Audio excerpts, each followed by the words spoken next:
할렐루야. 성령 충만하시기를 바랍니다. 오늘 이 예배 가운데 하나님을 만나는 역사가 일어나기를 축복합니다. 우리는 계속해서 성령의 9가지 열매, 사랑과 희락과 화평에 대해서 말씀을 듣고 있는데, 특별히 화평이라는 주제를 갖고 또 한번 말씀을 증거하겠습니다. 오늘은 제목이 화평을 위한 기업 무르기입니다. 화평이라는 말이 여러분 곰곰이 묵상하고 생각해 보면 무엇을 전제로 하는 말입니까? 둘로 나뉘어진다는 것을 전제로 하는 말이 화평이라는 말입니다.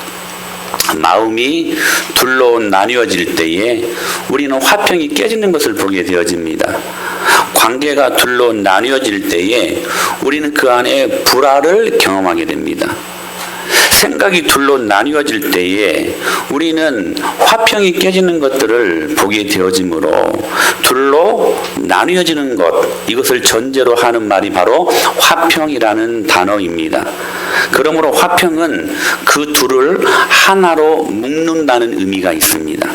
죄로 인하여 나뉘어진 하나님과의 관계를 하나됨으로 회복하는 것, 이것이 진짜 성령의 열매 화평이라는 것입니다. 그런데 이 화평으로 오신 예수님께서 우리와 하나님과의 관계를 하나로 묶기 위해 하신 일이 무엇인가? 빌립보서 2장 5절로 11절 말씀 같이 한번 읽어볼까요? 시작. 너희 안에 이 마음을 품으라. 곧 그리스도 예수의 마음이니 그는 근본 하나님의 본체시나 하나님과 동등됨을 취할 것으로 여기지 아니하시고 오히려 자기를 비워 종의 형체를 가지사 사람들과 같이 되셨고 사람의 모양으로 나타나사 자기를 낮추시고 죽기까지 복종하셨으니 그 십자가의 죽으심이라. 이러므로 하나님이 그를 지극히 높여 모든 이름 위에 뛰어난 이름을 주사 하늘에 있는 자들과 땅에 있는 자들과 땅 아래에 있는 자들로 모든 무릎을 꿇게 하시고 모든 입으로 예수 그리스도를 주라 시인하여 하나님 아버지께 영광을 돌리게 하셨느니라. 아멘. 할렐루야. 즉 하나님과 우리의 화평을 위해 예수님께서 행하신 일이 무엇인가? 십자가의 순종과 십자가의 겸손을 보이신 일이었습니다. 즉 순종과 겸손으로 화평, 즉 부활하신 예수 그리스도와 연합, 하나 된다는 것, 다른 말로 말하면 교회 되게 하셨다는 사실이에요. 그러므로 여러분 우리가 누리는 진짜 화평의 최종적인 목적은 교회 되는 것에 있습니다. 이것을 우리가 깊이 있게 말씀을 묵상하며 캐치할 수 있어야만 합니다. 그러므로 내가 교회 되었다, 내가 은혜마을교회 되었다 하는 것은 내가 지금 진짜 하나님과의 화평을 누리고 있다는 반증이라는 사실이에요. 오늘 이러한 주제를 가지고 오늘 본문을 보면 엘리멜렉이라는 가정이 베들레헴의 흉년이 임했다는 이유로 먹고 사는 문제 때문에 약속의 땅을 포기하고 모압 지방으로 그의 아내 나오미와 함께 이민을 가게 됩니다. 거기에서 슬프게도 가장 엘리멜렉이 죽고 그리고 두 아들 기련과 말론도 함께 죽습니다. 그리고 거기에서 결혼한 두 자부 중에 첫째 며느리였던 오르바는 친정집으로 돌아가고 그리고 룻과 함께 나오미만 남게 되었다는 사실이에요. 바로 그때 베들레헴의 양식이 다시 풍성하게 임했다는 말을 듣고 다시 고향으로 돌아가려는데 첫째 자부 오르바는 친정집으로 다시 도망가 버렸습니다. 그래서 룻과 나오미만 다시 베들레헴으로 돌아오게 되는데 돌아와서 볼 때에 집도 없었습니다. 먹을 것도 없었어요. 전혀 생계를 어떻게 꾸려가야 될 대책이 없었습니다. 이렇게 아무것도 없는 이 두 과부에게 하나님은 보아스의 밭에서 룻으로 하여금 이삭을 죽게 하셨고 룻이 우연히 그 밭에서 일하게 되는데 마침 보아스를 만나게 되었다는 거예요. 제가 전에 한번 말씀드렸었죠. 우연히와 마침의 조합이 이루어진 것입니다. 여러분, 우연히 우리 은혜마을교회에 들어오신 것 같죠? 우리 은혜마을교회가 우연히 4년 전에 이 흥덕마을에 심어진 것 같죠? 그런데 그때마다 마침 하나님의 은혜가 풍성하게 임했습니다. 그때마다 마침 저와 여러분으로 하여금 교회되게 하시고 그 풍성하신 축복을 누리게 하셨다는 사실이에요. 우연히와 마침의 조합이 이루어졌다는 것입니다.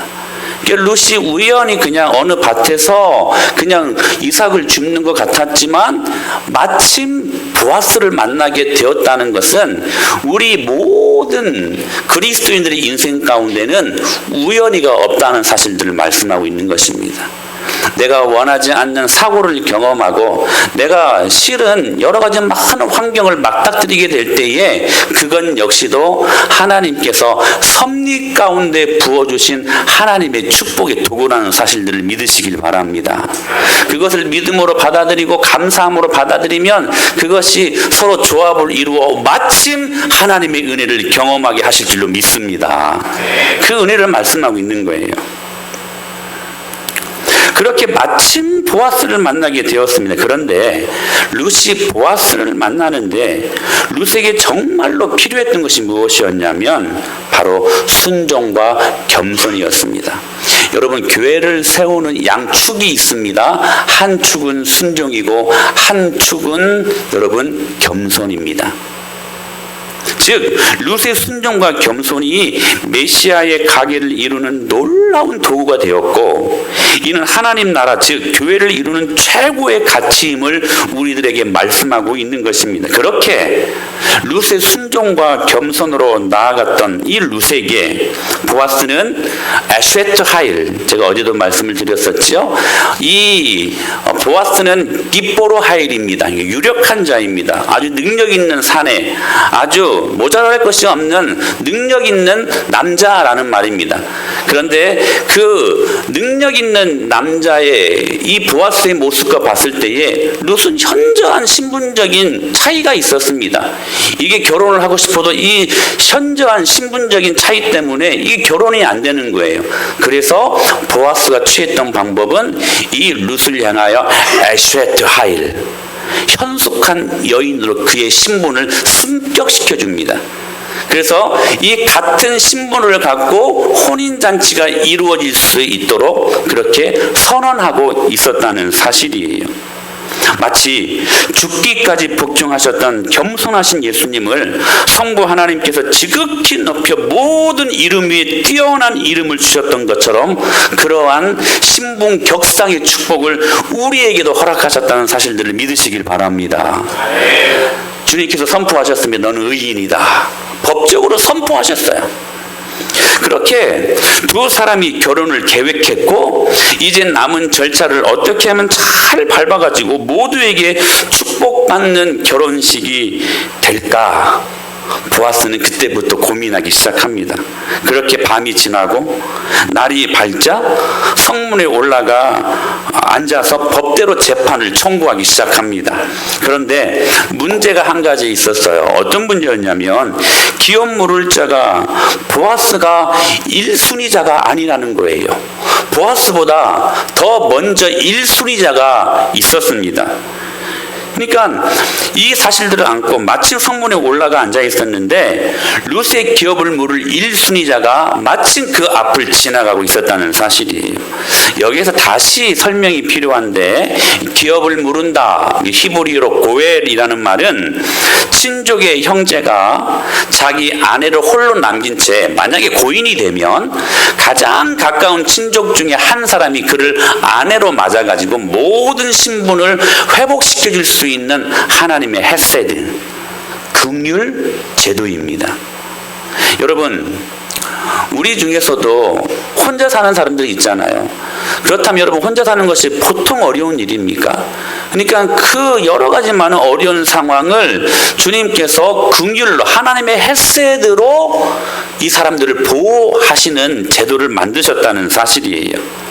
그러니까 다 잃고 빈털터레인 이 나오미와 룻, 그런 그들의 기업을 물을 가까운 친종 보아스가 고엘이 되어 룻과 결혼하여 그들의 기업을 물으겠다고 지금 약속하고 나선 것인데, 근데 문제가 생긴 거예요. 이 보아스보다 먼저 우선순위자 고엘의 사람이 있었다는 사실이에요. 그러니까 이 고엘 제도는 즉 약자를 향한 하나님의 헤세드입니다. 사랑하는 여러분, 여러분의 어려움과 연약함, 부족함을 주님의 은혜로 채워주시고, 때로는 강력하게 하시고 때로는 지롭게 하시는 주님의 영광을 경험하실 수 있는 예배가 되기를 주님의 이름으로 축원합니다. 예배 안에 이 축복이 있습니다. 그러므로 우리는 이 말씀에 그냥 구약 성경에 흐르는 전반적인 내용으로만 치부하지 않고 이 말씀을 신약 성경과 연관해서 말씀을 볼 수 있어야 돼요. 이렇게 고린도전서에서 말씀하고 있습니다. 시작. 너희 몸은 너희가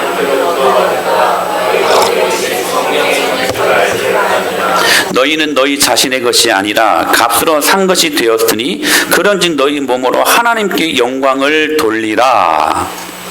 사랑하는 여러분, 구약 성경에 전반적으로 흐르는 구속사적인 핵심적인 제도가 바로 이 고엘입니다. 굉장히 중요한 개념이에요.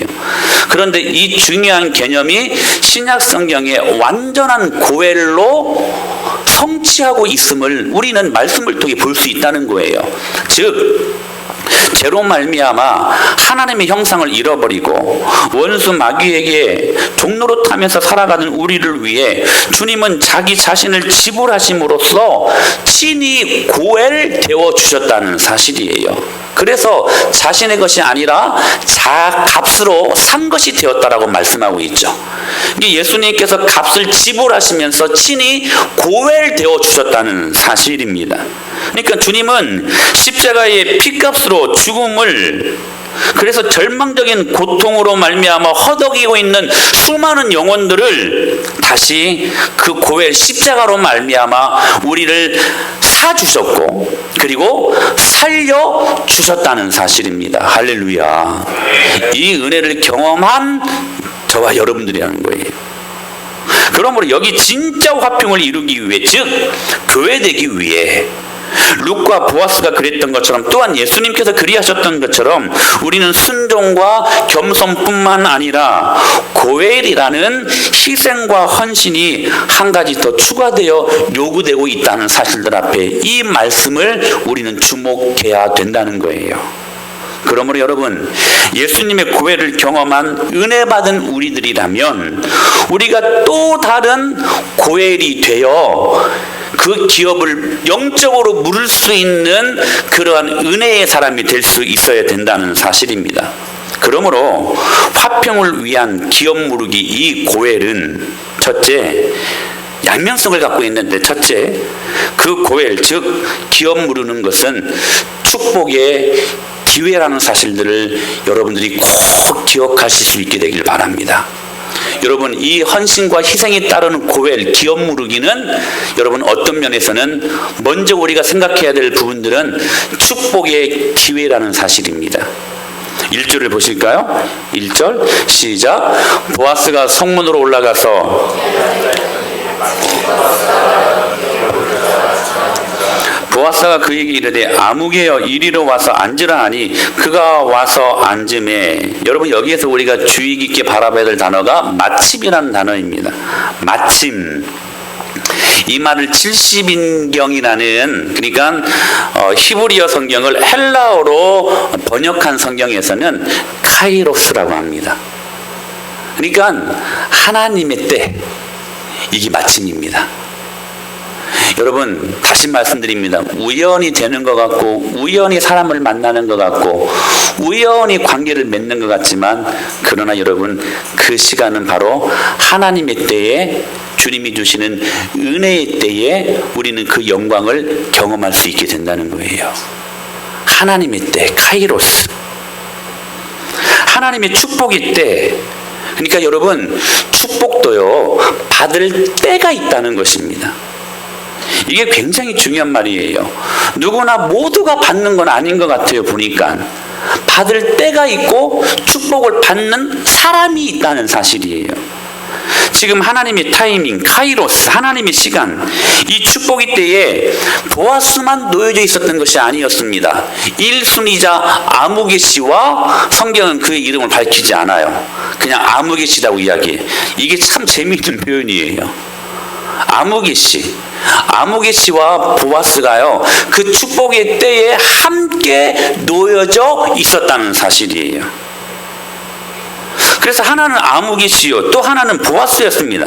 지금 아무개시에게도 축복의 기회가 열려 있었고 보아스에게도 지금 이 축복의 기회가 동시에 열려져 있었다는 사실이에요. 그러나 이 하나님의 축복의 시간대에 그들의 반응은 전혀 달랐습니다. 보아스를 보십시오. 그는 1순위 친족을 불러 앉히고 자초지종을 이야기를 하지요. 그 자리에 10명의 장로들을 초청하여 마치 배심원처럼 그렇게 일들을 하게 합니다. 그리고 나오미 집안의 땅을 물을 책임이 이 1순위인 당신에게 있다고 말을 하고, 만약에 당신이 물으지 않는다면 보아스 자신이 대신 그 기업을 물으겠다고 선포하고 나선 것입니다. 그때 이 아무개시의 반응이 뭐였어요? 내가 물으리라. 내가 그 기업 물으겠다는 거였어요. 선뜻 고엘이 되겠다고 한 것입니다. 순간 이 룻을 사랑하고 있었던 보아스의 마음이 철렁했을 것입니다. 기대가 일순간에 무너져 내렸을 것입니다. 아마 보아스가 기대했던 것은 그 1순위자가 이 기업을 물으는 것이 얼마나 어렵고 힘든 것이기 때문에 그냥 바로 포기할 줄 알았나 봅니다. 근데 포기하지 않고 물으겠다는 거예요. 그 순간 보아스는 아무개시의 속셈을 금방 알아차린 거죠. 그리고 이 아무개시의 이해타산적인 이 판단을 그가 보게 된 것입니다. 여러분, 믿음의 기업을 물으는 일과 믿음의 사람을 만난다는 것이 얼마나 큰 축복인지를 모르기에 당장 사람들은 눈앞에 보이는 현실적인 이득을 위해서 그렇게 때로는 믿음도 팔아먹고 때로는 영적인 모든 그 일들을 우리가 뒤로 한 채 현실에 보이는 그 일들을 붙잡으려고 바둥대는 인생들이 아닙니까? 마치 이 아무개시도 그리했습니다. 그래서 그는 계산하기 시작한 거예요. 만약에 이 나오미의 기업을 물으면 그 안에 있는 여러 가지 많은 그 재산, 이 기업을 자기가 다 자기의 것으로 소유할 줄 알았던 모양입니다. 그래서 선뜻 물으겠다고 철저히 이해타산적으로 계산하여 그렇게 답을 한 거예요. 그때 이 보아스가 5절에 보니까 이 말을 듣고 보아스가 말을 해요. 야, 너 그 기업 물은다는 것이 어떤 의미인 줄 아냐? 너 그 기업 물으면 당장은 좋아 보이지만 나중에 더 크나큰 부담이 따르는 이 제조가 이 고엘, 그러니까 기업을 물으는 것이다 하는 말을 자세하게 하게 됩니다. 그 말을 순간 듣고 나니까 자신에게 미칠 손해가 또 계산이 된 거예요. 그래서 결국 기업 무르기를 포기하고 맙니다. 그러니까 결국에는 굴러온 복을 그냥 발로 차버린 격이 되고 만 것입니다. 결국 룻과 보아스는 나중에 예수님의 계보에 찬란하게 올랐지만 원래 1순위자, 원래 받을 수 있었던 축복의 사람이 될 수 있었던 이 1순위자 아무개시는, 이 아무개시의 후손은 아무개의 그냥 후손이 되고 말았다는 사실이에요. 이 이름이 드러나지 않아요. 그래서 여러분, 보아스가 그 1순위자의 이름을 모를 리가 없는데 그의 허물을 덮어주고자 이름을 일부러 밝히지 않고 있는 것입니다. 사랑하는 여러분, 우리가 이 말씀을 대면할 때에 어떻게 이 말씀을 적용할 수 있을까요? 과연 우리가 아무개가 될 것인가? 아니면 보아스가 될 것인가?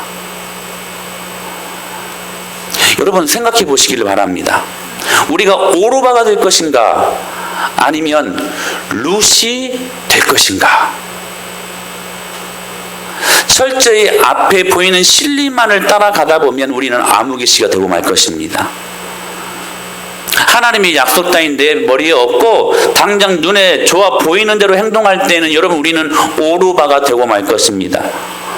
오르바는 원래는 그의 시어머니 나오미와 함께 같이 베들레헴으로 오려고 했습니다.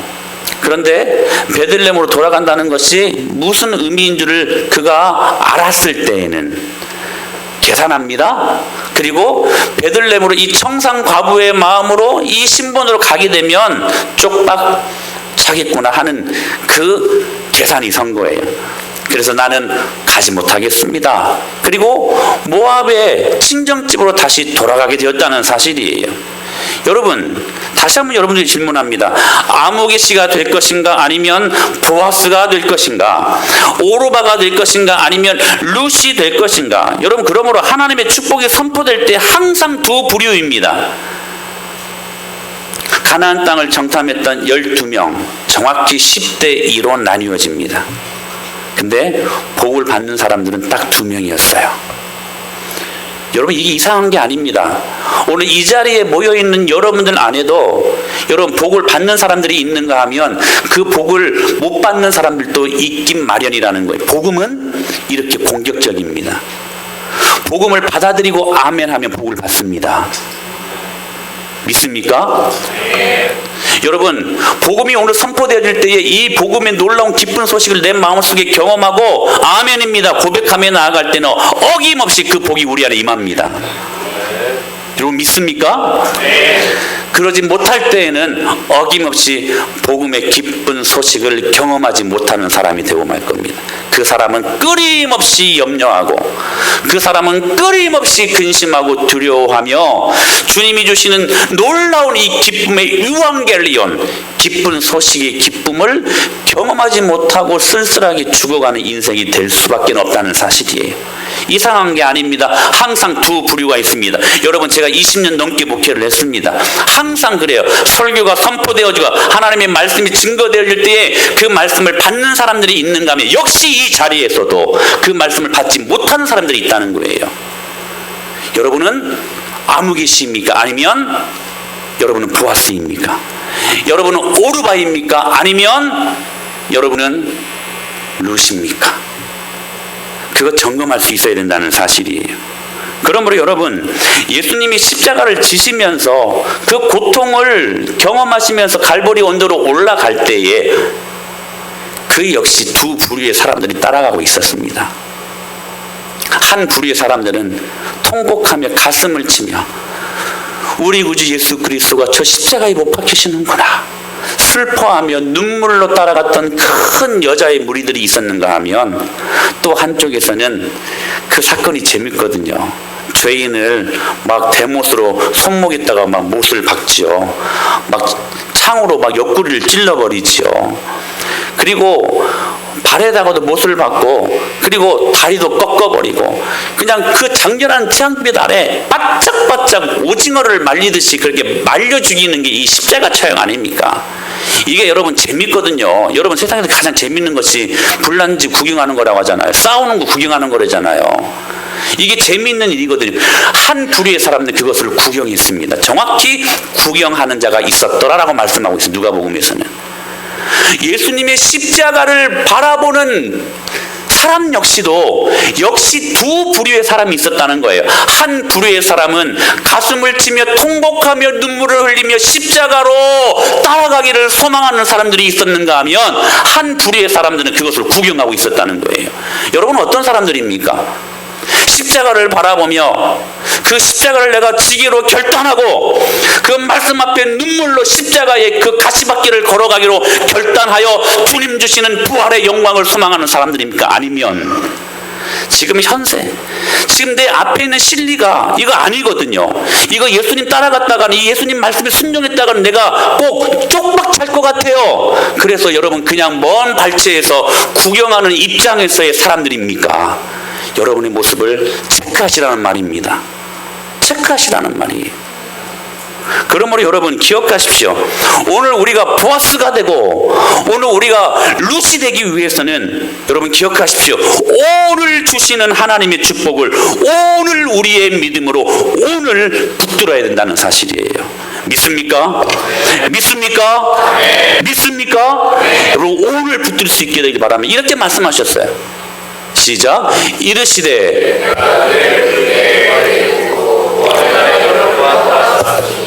보라 지금은 은혜 받을 만한 때요, 보라 지금은 구원의 날이로다. 할렐루야.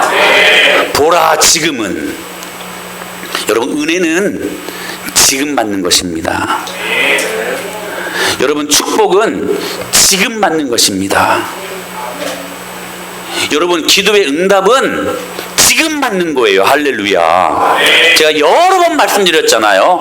예배를 주님 앞에 집중하여 예배를 통하여 주님을 만나면 주님이 만물을 다스리시고 그것들을 통치하시는 분이시기 때문에 그분의 이름을 높여드리고 그분의 이름을 찬양하며 그분의 모든 영광을 우리가 선포할 때에 여러분이 세미하고 정밀하고 작은 여러 가지 많은 일들을 주님이 터치하신다니까요.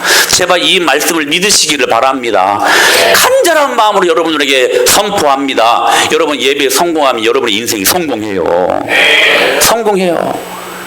그러니까 오늘 이 예배 시간에 주님을 만나야 될 줄로 믿습니다. 제 안에 그 절박한 가슴이 있어요. 여기 놓여있는 여러분들은 모두 제 양떼들 아닙니까? 저는 여러분들의 목자고, 여러분 제 목장에서 모두가 한 명도 예외당 없이 이 복을 받아 누려야 되는 것이 제 사명이라고 저는 믿습니다. 여러분, 이 예배를 통하여 주님 집중하시고 마음을 다하고 성품을 다하고 힘을 다하고 목숨을 다하여 주 너희 하나님을 사랑하라. 여러분, 이 예배가 될 수 있게 되길 바랍니다. 그때 주님이 터치하세요. 여러분의 아픔도 터치하십니다. 터치하세요. 만지세요. 주님이 이곳을 만지소서. 주님 만지세요. 예배를 통해 만지세요. 여러분, 예배를 통해 회개할 기회를 받으셨습니까? 은혜 받을 기회가 생겼습니까? 누군가를 섬길 여러분 기회가 주어졌습니까? 하나님께 갑자기 헌금하고 싶은 마음이 생겼습니까? 그렇다면 여러분, 오늘 그 축복의 기회를 붙드시기를 바랍니다. 오늘 그 은혜를 받으십시오. 오늘 섬기시기를 바랍니다. 오늘 드리십시오. 그때 우리는 그 축복을 우리의 것으로 붙들 수 있다는 사실이에요. 여러분, 축복은 다 누구에게나 그 기회가 열려 있습니다. 다 있어요. 그러나 그 축복을 다 받는 것은 아니라는 거. 다시 말씀드립니다. 오늘 이 자리에 모여있는 여러분들에게 축복은 다 열려있음을 믿으시길 바랍니다. 어떤 사람들이 이 축복을 경험하는가? 아멘하고 이 말씀 앞에 내가 죽기로 순종하기로 결단하는 자들에게 이 복이 임한다는 사실이에요. 이 복을 붙드시기를 바랍니다.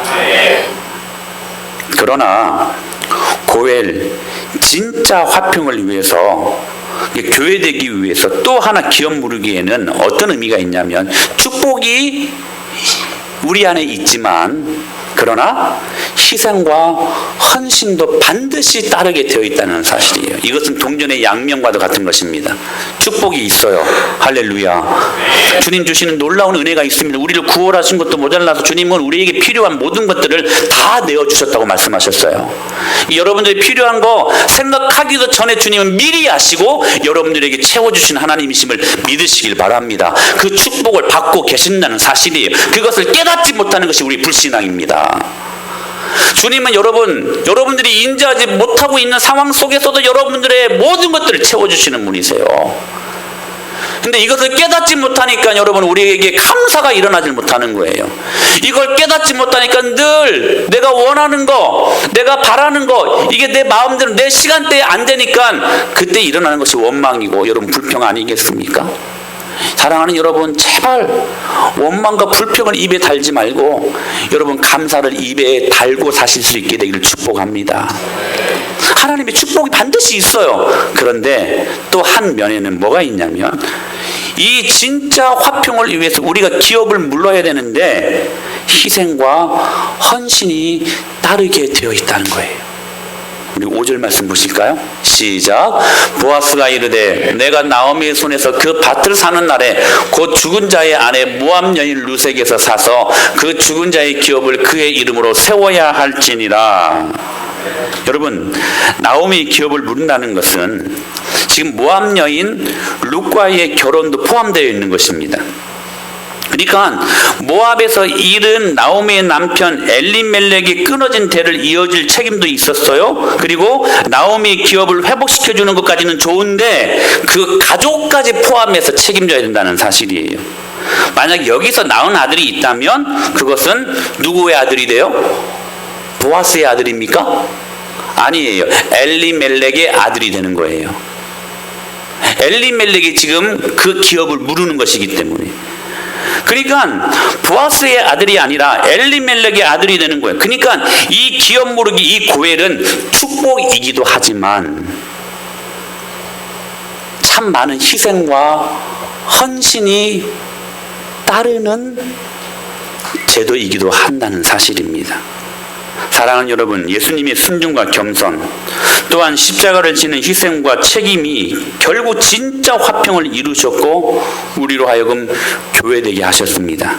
그러므로 우리가 고엘 되신 예수님을 만나 그분의 자녀로서 누리는 권리는 참 대단합니다.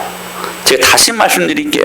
여러분, 교회를 우습게 보면 안 돼요. 절대로. 교회를 여러분 소홀히 생각하면 절대로 안 됩니다.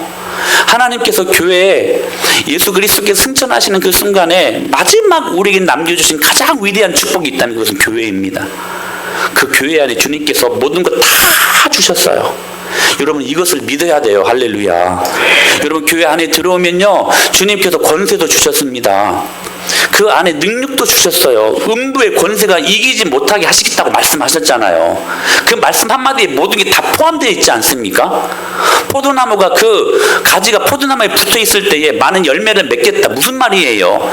여러분, 여러분의 생계와 여러분의 신분과 여러분의 모든 안전, 여러분이 세상을 살아가는 데 있어서 필요한 모든 것들을 교회 위에 다 부어주셨다는 사실입니다.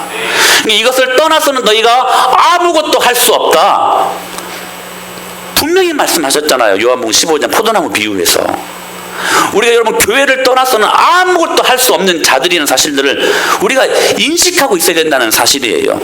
그러므로 주님께서는 교회 안에 들어올 때마다 하나님께서 허락하시는 만물을 통치하시는 그분의 능력으로, 그분의 위엄으로, 그분의 권위로, 그분의 광활하심으로 이 모든 것들을 해결하시고 그리고 주님께서 풀어주시는 역사가 있다는 사실이에요. 그래서 여러분, 베드로의 그 고백을 통하여서 내가 이 고백 위에, 이 반석 위에 교회를 세우기, 이 교회는 음부의 권세가 이기지 못하는 교회가 되게 할 것이다. 그러면서 뭘 주셨어요? 내가 너에게 뭘 주셨다? 천국 열쇠를 주겠다. 그러면서 하셨던 말씀이 뭐예요? 이 교회 안에서 네가 이 천국 열쇠를 가지고 땅에서 메이면 하늘에서도 메이고 땅에서 풀면 하늘에서도 풀릴 것이다. 할렐루야. 할렐루야. 여러분, 이게 교회입니다. 여러분, 천국 열쇠, 천국을 열기도 하고 닫기도 할 수 있는 그 모든 권세가 어디에 있어요? 교회에 있다는 사실이에요. 그러니까 여러분, 교회가 나오는 것이 어렵고 교회에 나오는 것이 막 어색스럽고 하는 것은 이건 정말 심각하게 우리가 금식하면서 한번 우리들의 모습을 점검해야 된다는 사실이에요. 교회는 그런 것이 아니에요. 교회에 들어가면 아버지의 품으로 그것이 느껴지고 교회에 들어오면 이 하나님의 영광을 경험하는 것이기 때문에 우리는 늘 다윗이 그리했던 것처럼 내가 여호와의 집에 영원히 거하리로다. 할렐루야. 이 고백이 우리의 고백이 되어야 한다는 사실이에요. 이 교회, 이 축복 우리에게 주셨음을 믿으시길 바랍니다. 그 축복이 반드시 있어요. 그런데 중요한 것은 우리가 고엘 되신 예수님을 만나 그분의 자녀로서 누리는 권리가 참 대단한 것이지만, 그러나 주님의 자녀로서 살아야 되는 책임감 역시 크다는 사실이에요. 지금 보아스가 1차 고엘의 순이자 이 아무기 씨에게 논리적으로 접근합니다. 5절 말씀입니다. 다시 한번 읽어볼까요? 시작. 보아스가 이르되 내가 나오미의 손에서 그 밭을 사는 날에 곧 죽은 자의 아내 모압 여인 루색에서 사서 그 죽은 자의 기업을 그의 이름으로 세워야 할지. 이 말씀 무슨 말씀이냐면 지금 나오미 기업을 회복시켜 주는 건 참 괜찮은데 아무개시여, 당신이 룻과 결혼을 해서 아들을 낳게 되면 그 아들은 아무개시 당신의 것이 아니라, 당신의 아들이 아니라 누구의 아들이에요? 엘리멜렉의 아들이 되는 거예요. 그러면 땅도 룻이 낳은 아들의 땅이 돼버리는 거예요. 이 아무개시의 기업이 못 되는 거예요. 그러면 원래 자기 아들들과 다툼이 생길 수도 있고 재산권 분할 때문에 자기 아들들에게 돌아갈 기업이 줄어들 수도 있다고 아주 논리적으로 현명 스마트하게 보아스가 그 1순위자 아무개시에게 알려줍니다. 그때 성경 바로 말씀하시지만 몇 분의 이 시간적인 여유가 있었을 것 같아요. 그리고 깊이 생각을 이 아무개시가 생각했을 것 같아요. 그래서 이래저래 생각해보니까 손해가 많겠다는 생각이 미친 거예요.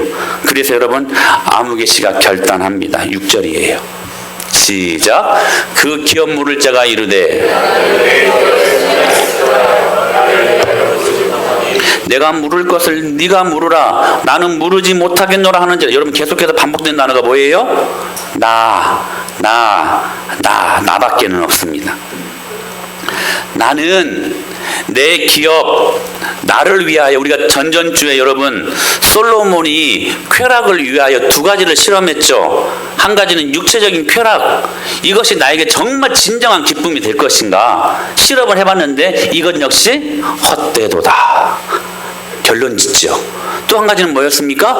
일에 대한, 사업에 대한 그 성취감으로 임한 기쁨.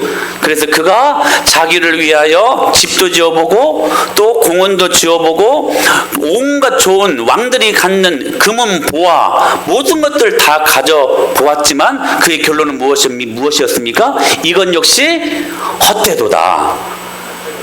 여러분, 그 수많은 그 존귀한 보석들을 얻고서도 이 솔로몬이 참된 기쁨과 평화를 누리지 못한, 여러분, 근본적인 이유가 뭐라고 그때 말씀드렸었나요?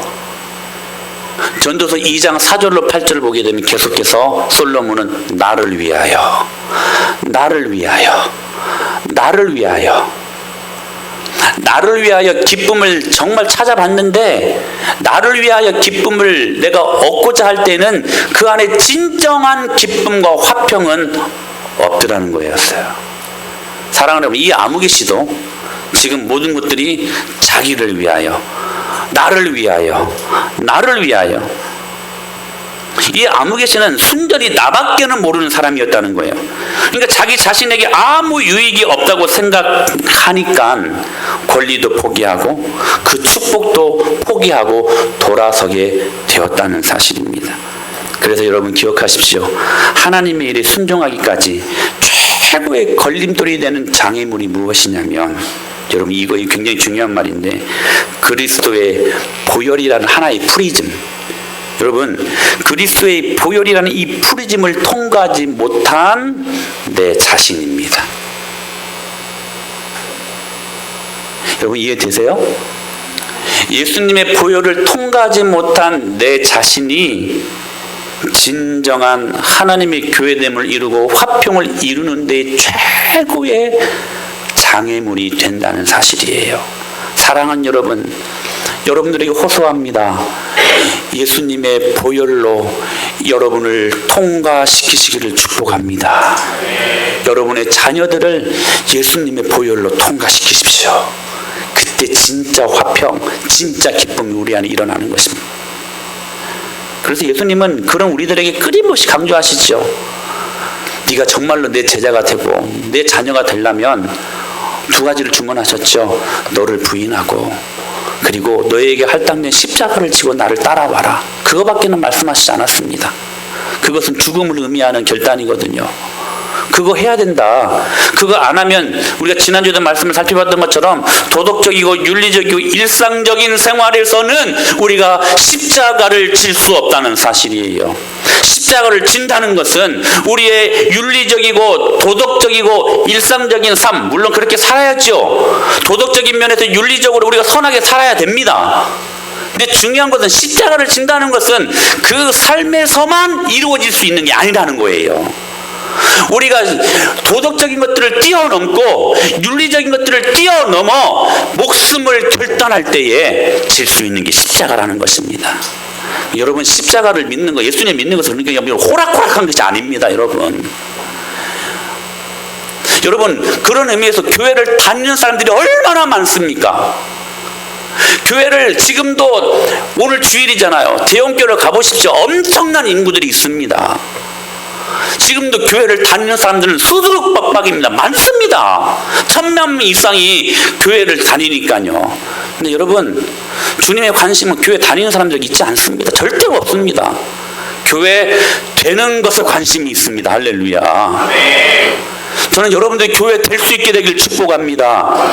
근데 그 교회를 되는데 정말 필요한 것이 무엇인가? 양축, 여러분 순종, 겸손, 그 다음에 여러분 안방 안에 뭐가 있어야 되냐면 헌신과 희생이 따른다는 사실입니다. 그러니까 이 삼위일체, 트리니티, 이 삼위일체가 여러분 삼각형을 이루지 않는다면 우리는 결코 주님을 따라갈 수 없게 된다는 사실이에요. 자, 보십시오. 하나님의 축복의 때에 똑같은 기회가 주어졌음에도 불구하고 한 사람에게는 축복이 되었고 한 사람에게는 저주가 되었습니다. 당장 보이는 것이 없으니 축복의 기회를 그냥 쉽게 버려버린 거, 이 아무개시는. 결국 이 아무개시는 신발 한 짝만 남기고 역사 속에서 그 이름도 드러내지 못하고 사라져버립니다. 드디어 보아스가 고해를 잡게 됩니다. 사랑하는 여러분, 복을 받는 사람은 따로 있습니다. 그 따로 복을 받는 사람들이 저와 여러분이 될 수 있게 되길 축복합니다. 그러나 이 고엘, 보아스가 기업을 무르는 것은 결코 축복만은 아니었습니다. 희생이 따르는 헌신이 필요했던 것입니다. 그런 면에서 룻과 결혼을 해도 이 보아스 편에서는 보아스의 이름으로 아무것도 남는 게 없었습니다. 왜요? 엘리멜렉의 기업을 무르는 것이기 때문에. 만약에 아들을 낳아도 보아스의 아들이 아니에요. 여러 가지 많은 기업도 보아스의 것이 되지 못합니다. 즉 이런 면에서 보아스는 참 대단한 사람이었어요. 자기 이름으로 남는 거 아무것도 없었지만 그러나 그 고해를 붙들 수 있었다는 사실이. 사랑하는 여러분, 우리가 하는 일이 때로 이름이 안 남고 생색이 하나도 안 나는 것 같지만 여러분 그러지 않습니까? 무슨 일인글을 하면 좀 생색을 내고 싶고 이름도 좀 내고 싶은 것이 우리들의 인지상정 아닙니까? 드러내고 싶고 좀 알아줬으면 좋겠고. 근데 어떨 때 보면 이름이 남지 않을 때가 있어요. 여러분 최고 어려운 것이 뭔지 아십니까? 여러분 이름 없이 빛도 없이 섬기는 것입니다. 감사함이 섬기는, 이건 정말 어려운 거예요. 그러니까 때로 생색도 하나도 나지 않는 것 같지만 여러분 우리가 왜 이 일들을 할 수 있는가? 우리는 그것을 믿기 때문에요. 우리가 때로 이름이 드러나지 않고 우리가 하는 일들이 생색이 안 나도 누구는 보시기 때문에? 하나님은 보시기 때문에. 할렐루야. 하나님은 그것을 기억하고 계세요. 여러분 우리의 기억은 쉽게 사라집니다. 하나님은 그 모습을 보시고 여러분의 자손 만대에 이르기까지 그 복으로 갚아주시는 하나님이심을 믿으시길 바랍니다. 여러분 그러므로 이게 교회를 향한 우리들의 마음이 되어야만 합니다. 주의 교회를 향한 우리의 마음. 희생과 포기와 가난과 고난 하물며 죽음조차 우릴 막을 수 없네. 주의 교회는 이 땅의 희망. 사랑하는 여러분, 이 고백이 정말로 여러분의 고백이 될 수 있게 되기를 축복합니다. 교회는 그렇게 누군가의 헌신과 희생 때문에 세워지는 것입니다. 바울이 갑자기 성교지를 바꾸는 바람에 너무 당황스러웠어요. 소아시아로 가려고 했는데 갑자기 꿈속에서 마게도냐인의 환상을 보고 그 행선지를 다시 유럽 지방으로, 지금 유럽 지방으로 바꾸게 됩니다. 근데 그 환상대로 순종하면서 그 유럽 지방, 마게도냐 지방으로 들어가는데 첫 유럽의 관문이 빌립보성 아니었습니까? 근데 들어갔는데도 전도가 안 돼, 열매가 없어요. 그런데 첫 번째 맺는 열매가 있었으니 자주장사 루디아였습니다. 그 루디아가 얼마나 은혜를 많이 경험했는지 몰라요. 그리고 이 루디아가 자기가 이 자주색 옷을 파는 장사 루디아, 자기가 판 모든 돈을 이 바울의 선교비로 다 드립니다. 그의 결단과 희생과 헌신 때문에 사도 바울은 마음껏 하나님의 일을 감당할 수 있는 사람이 되었습니다. 결국 바울의 그 헌신과 그 복음의 여러분이 희생으로 말미암아 이 복음이 저와 여러분들에게까지도 여러분 전해진 것 아니겠습니까? 여러분, 작은 한 여인의 헌신, 그 헌신이 교회를 세우게 되어 있었다는 거예요. 저는 여러분들이 브루스길라와 아굴라와 같은 부부들 될 수 있게 되기를 축복합니다. 여러분, 그런 가정이 될 수 있게 되기를 축원합니다.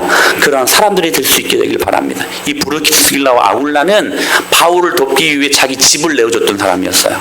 바울은 집도 없었거든요. 그에게는 소유가 없었습니다. 모든 거 다 그냥 포기하고 예수님만 증거했던 사람이었죠. 근데 브루스길라 아굴라가 그에게 집도 제공하고 먹을 것도 제공하고 섬기비도 제공했. 그래서 여러분, 그들의 귀한 섬김으로 말미암아 그리스도의 복음이 바울을 통하여 편만하게 증거되었으니 그 복음을 저와 여러분이 오늘 누리게 된 것을 믿으시길 바랍니다. 한 사람의 헌신과 희생, 고엘, 이것이 하나님의 교회를 세우게 된다는 사실입니다. 이런 면에서 여러분, 우리는 너무나 손해보는 걸 싫어하는 사람들 아닙니까? 어떻게든 조금 더 손해를 안 보려고 합니다. 당장은 손해를 덜 본 아무개씨가 더 현명해 보이지요. 하지만 실제로 이 아무개씨는 하나님이 주시는 축복의 기회를 그야말로 바보처럼 발로 차버린 격이 돼버리고 만 것입니다. 마치 장자권을 팥죽 한 그릇에 팔아버린 예서처럼 예수 그리스도의 족보에 오르는 일을, 그 영광스러운 일을 발로 걷어 차버렸다는 사실이 굴러온 복을 발로 찬 것입니다. 그러나 보아스는 마치 밭에 감추인 부활을 산 것 같은 믿음으로 그 고해를 붙들 수가 있었던 것이죠. 예수님이 이렇게 말씀하시지 않았습니까? 시작. 천국은 마치 밭에 감추인 부활과 같으니 사람의 일을 발견한 자기의 소유를 다 자, 보십시오. 밭에 감추인 부활을 발견했어요. 그것을 가지고 오는 것은 도둑질이에요. 그래서 안 돼요. 놓고 오는 것은 너무나 아까운 일이에요.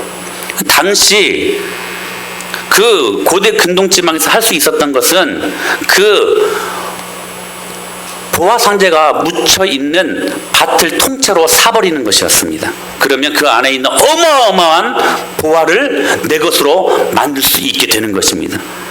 그래서 이 밭에 감추인 보화창, 이 상자를 발견한 이 사람이 기뻐하며 집에 돌아와 가지고 그 다음 날이 되기를 학수고대 했을 것입니다. 그리고 난 다음에 돌아가서 무엇을 했냐면 자기의 소유를 다 팔아 그 밭을 샀다는 사실이에요. 사랑하는 여러분, 천국은 이런 곳입니다. 여러분, 우리 인생 가운데 정말 가장 위대한 보화가 있다면 예수 그리스도라는 천국 아닙니까? 이 천국을 우리가 경험하기 위해서 필요한 것, 그래서 여러분, 이 천국을 경험하는데 방해되는 모든 것들이 있다면 여러분, 모든 것들 예수님 이름으로 다 잘라내야 될 것입니다. 다 포기해야 될 것입니다. 그래야 천국을 얻을 수 있다면 여러분, 그때 우리는 진짜 화평, 즉 교회가 될 수 있다는 사실이에요. 여러분, 한번 적용하시기를 바랍니다. 여러분은 진짜 화평, 교회 되기 위해 이 고엘, 내가 오늘 고엘의 축복을 경험했기 때문에 또 다른 고엘의 축복을 필요한 사람들에게 이 축복을 나눠주기 위해 여러분들은 무슨 일로 섬기기로 작정하시겠습니까? 여러분, 영혼을 전도하기 위해 어떤 손해를 자처하시겠습니까? 여러분, 주일날 장사를 하시는 분들은 여러분, 주일날 문을 닫는 것은 정말 이만저만한 이 손해가 아닙니다. 그런데 예수님의 영광을 위해서 할 수 있다면, 사랑하는 여러분, 주님 살아계심을 믿으시길 바랍니다. 여러분, 믿습니까? 주님 살아계심을 믿습니까? 그럼 여러분, 그 주님 살아계시는데 그 갚아주시지 않겠어요? 그 믿음을 여러분 가져야 되지 않겠습니까? 여러분 제발 여러분들에게 공고합니다. 예수님 때문에 손해 좀 보십시오. 아멘 하세요. 제발 예수님 때문에 손해 좀 보십시오. 오늘 주님이 그 우리에게 요구하십니다. 이 말 들으면 아멘 안 나올 줄 알았어요. 근데요 여러분 한번 아멘 하시고 정말 예수님 때문에 한번 손해를 한번 봐보십시오. 주님이 손해 본 것만큼 아니 30배, 60배, 100배 것들로 갚아주실 줄로 믿습니다. 여러분 예수님 때문에 제발 불편하게 좀 살아요. 할렐루야. 여러분 예수 믿어서 받는 복이 있다면 그 복을 좀 나눠줄 수 있는, 내가 누릴 수 있는 축복을 좀 나눠줄 수 있는, 내가 좀 불편하게 살아도 이 복을 나누어서 다른 사람들이 그리고 하나님의 영광이 선포될 수 있다면 여러분 우리 예수 믿는 사람들로 불편하게 사는 거 감당하시기를 바랍니다. 1년에 한 번뿐인 휴가 여러분 단기 선교 사역에 여러분 헌신할 수 있게 되기도 예수님 이름으로 축복합니다. 사실 이번에 우리 30여 분이 하트에도 단기 선교 사역에 헌신을 하게 되는데 이분들의 일념은 한 가지예요. 여러분 1년에 한 번 휴가 있는 거 가족들과 정말 오붓하게 정말 재미있게 나이스하게 좀 보내고 싶지 않겠습니까? 근데 여러분 지금 이 핫티도 사역에 참가하신 분들은 그 귀한 그 가족들끼리 누릴 수 있는 오붓한 시간들을 예수님의 영광을 위해 한번 사용해보겠다라고 그렇게 결단한 사람들이에요. 여러분 그런 사람들에게 하나님의 복이 있지 않겠습니까? 그런 복이 있을지어다. 할렐루야. 근데 여러분 그냥 갑니까? 여러분 헌신이 되어집니까? 물질도 드리게 되고 또 시간도 드리게 되고 우리의 건강도 드리게 되고 여러분 가서 여러분 아침 우리 새벽 주일날 2시에 출발합니다. 버스 타고 그러면요 새벽에 도착을 해서 간단하게 아침 먹고 아침 8시 10분 차로 10분 배로 3시간 동안 그 하트도랑 섬으로 가요. 여러분 가는 동안에 분명히 멀미도 있을 것입니다. 이게 이만저만한 이게 보통 불편한 사역이 아니에요. 돈은 한두 푼 들어갑니까? 1,000만 원 이상이 들어갑니다. 이 사역이 지금 우리 회비랑 다 합치면 보통 사역이 아니. 그런데 중요한 것은 내가 하나님 앞에 받은 복이 너무나 넘쳐서 그 은혜가 너무나 감사해서 그 은혜 갚기 위해 이 어려운 결단을 믿음으로 하는 건 아니겠습니까? 사랑하는 여러분, 오늘 그렇게 하나님 앞에 헌신할 때 주님이 주시는 놀라운 영광이 여러분들에게 충만하게 임할 줄로 믿습니다. 나를 위해 꼭 써야 할 물질을 한번 주님 앞에 드리셨으면 좋겠어요. 아멘. 나를 위해 꼭 써야 할 건강과 시간과 소유와 생업과 자녀의 모든 문제를 한번 주님의 영광을 위하여 사용할 수 있게 되기를 주님의 이름으로 축복합니다. 이런 말씀 듣고 마음에 불편함이 없었으면 좋겠어요. 이 말씀 하나님의 말씀으로 받으셨으면 좋겠습니다. 여러분 마음 불편하게 하려고 한 말은 절대로 아니니까요. 주님을 위해서 한번 그렇게 살아보자니까요. 이런 말이 있어요. 참 부끄러운 말 같아요. 근데 참 의미 있는 말이에요. 한번 들어보십시오. 깡패들이 자기 조직에 충성하는 만큼만 하나님과 교회에 충성하고 로터리, 라이온스 클럽 회원들이 자기 클럽에 다하는 책임만큼만 교회에 책임감이 있었다면 교회와 세상은 달라졌을 것이다 하는 말이 있어요. 여러분 부끄러운 말 아닙니까? 세상의 조폭들도 그 조직을 위해서 충성을 다합니다. 목숨을 바쳐 충성을 다합니다. 세상에 그냥 사교 집단인 라이온스 로터리 클럽 회원들도요 그 매뉴얼에 따라서 최선을 다해 그것들을 섬깁니다. 하물며 영생하는 하나님의 구원받은 하나님의 영광을 경험한 우리들이 그것만도 못하겠다는 말입니까? 여러분 이것은 우리들이 부끄럽게 들어야 할 말인 것 같아요. 깡패들이 자기 조직에 충성하는 만큼만 하나님과 교회에 충성하고 로터리 라이온스 클럽 회원들이 자기 클럽에 다하는 책임만큼만 교회에 책임감이 있었다면 교회와 세상은 달라졌을 것이다. 여러분 무엇을 느끼십니까? 우리 같이 한번 영상을 한번 볼 수 있도록 하겠습니다. 여러분 우리나라에 들어오셨던 수많은 선교사님들의 이력을 보면 결코 그냥 뭐 하다가 하지 못해서 선교사로 오신 게 절대로 아닙니다. 그들 모두는 하버드의 수석들이었고, 그리고 옥스퍼드 영국에서도 그렇고, 그리고 수많은 대학에서 앞으로의 촉망받는 미래가 보장된 그러한 수재들이 하나님 앞에 부르심을 받고 전혀 알지 못했던 조선 땅으로 태평양을 무려 한 달이 넘게 배를 타고 그렇게 들어오셨던 분들이셨습니다. 그들의 헌신과 그들의 기업 무르기 고엘, 그들의 그 열정 때문에 하나님의 교회는 세워졌고, 우리 은혜마을교회도 그 복음의 영향력 아래 여러분 이 땅에 심어진 것을 우리는 믿습니다. 여러분, 저는 이 메시지를 보고 참 은혜가 됐던 것은, 언더우드 선교사님이 형님이 토마스 언더우드였는데 타자기를 처음 발명한 사람이라고 합니다. 이분이 그 타자기로 말미암아 아주 엄청난 돈을 벌게 되는데, 그 엄청난 돈을 다 선교하는 비로 다 보내드렸습니다.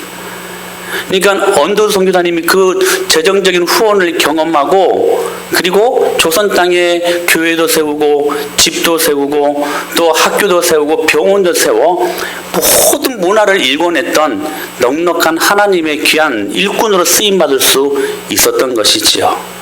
사랑하는 여러분, 언더우드 선교사님처럼 여러분 그 땅으로 직접 가든지 아니면 우리가 기도로 후원하고 물질로 후원하든지 둘 중에 하나는 꼭 해야 될 것입니다. 올해 우리 하태도 사역은 참 귀한 사역이라고 저는 믿습니다. 우리 은혜마을교회가 결코 상황과 형편이 된다고 해서 이 사역하는 것 절대로 아닙니다. 우리 은혜마을교회 1,000만 원이 넘어가는 이 예산이 결코 작은 돈은 아닙니다. 아니, 없습니다. 그러나 주님께서 하시는 말씀 앞에 우리가 아멘 순종하기 때문에 이 일은 주님께서 반드시 하실 줄로 믿고 그냥 하는 겁니다. 작년에 우리가 중국도 그렇게 섬기지 않았습니까? 우리 은혜마을교회 작은 교회가 중국 대륙을 섬겼지 않았습니까? 저는 지금도 그 전율이 제 마음속에 와요. 여러분, 얼마나 은혜 있는 사역이었습니까? 신학교도 없고, 그래서 여러분 성경학교 자체가 없는 그곳에 우리가 성경학교를 심어주고 오지 않았습니까? 할렐루야. 하나님이 기뻐하셨을 것 같아요. 지금도 종종 강한용 선교사님이랑 이 전화를 또 메시지를 주고받으면 그의 열매들이 하나둘씩 무럭무럭 지금 열매 맺고 있대요. 얼마나 감사한 일인지 몰라요. 하나님께서는 올해 하태도로 저희들을 부르셨습니다. 할렐루야. 그 하태도에는 60여 명의 사람들이 산다고 해요. 육지에서 너무나 멀리 떨어져 있는 섬이에요. 사람도 그립고 무엇보다도 여러분 사랑이 그리운 사람들입니다. 근데 여러분 그 사랑이 세상적인 사랑으로 그들에게 들어갔을 때 그들에게 무슨 유익이 있을까요? 그래서 여러분, 우리는 60명의 영혼들을 우리는 뜨겁게 예수님의 사랑으로 섬기게 될 것입니다.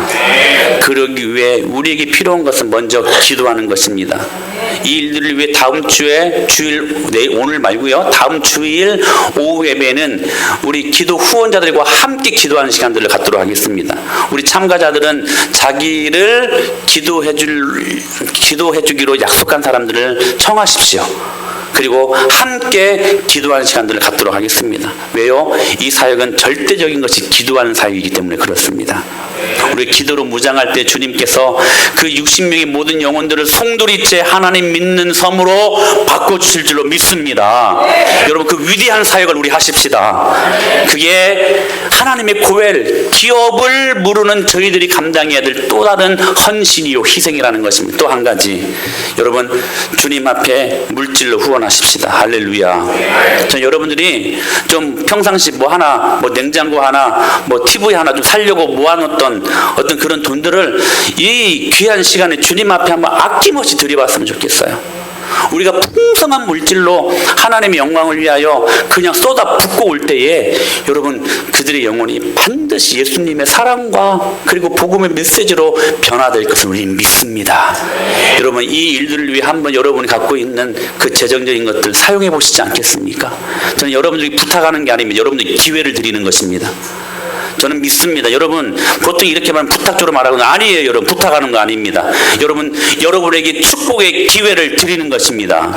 주님의 영광을 한번 드려보시고 한번 여러분 그 복을 경험해 보시기를 바랍니다. 이 땅에 수많은 그리스도인들이 주님 앞에 드림으로 말미암아 받아 누리는 축복들이 얼마나 많이 있는가.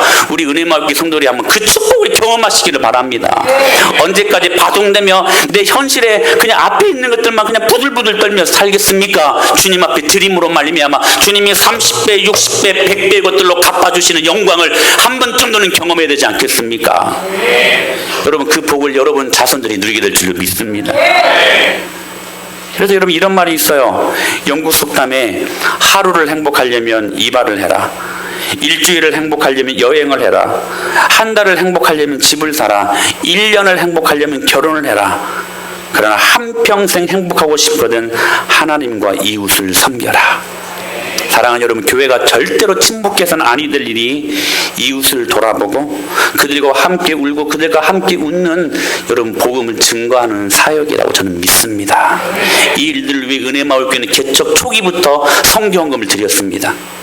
그리고 우리가 직접 가서 이 하나님의 영광을 선포하고 올 때에 여러분 안에 부어주시는 충만한 능력이 반드시 임하게 될 줄로 믿습니다.